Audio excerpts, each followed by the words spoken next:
তাকদীরের উপর বিশ্বাস।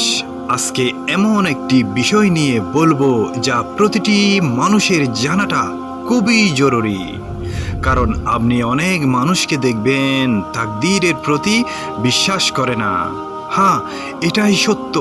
অনেক মানুষের উপর যখন বিপদ আপদ আসে তখন বলে আমার জীবনেই এই দুর্ঘটনা ঘটেছে, আমি তো 5 ওয়াক্ত নামাজ কালাম পড়ি, তারপরেও কেন আমার জীবনে এই দুর্ঘটনা ঘটেছে।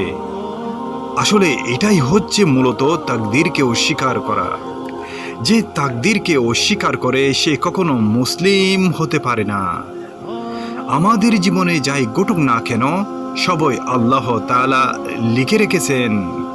এই ব্যাপারে রাসূল সাল্লাল্লাহু আলাইহি ওয়াসাল্লাম কি বলেছেন তাহলে শুনুন। রাসূল সাল্লাল্লাহু আলাইহি ওয়াসাল্লাম বলেছেন, আল্লাহ তাআলা সৃষ্টি জগতের ভাগ্য লিখে রেখেছেন আকাশসমূহ জমিনে সৃষ্টির 50,000 বছর পূর্বে। তিনি রাসূল সাল্লাল্লাহু আলাইহি ওয়াসাল্লাম আরও বলেছেন, অতিরিক্ত দুঃখ দিয়ে তোমরা অন্তরকে ভারাক্রান্ত করো না।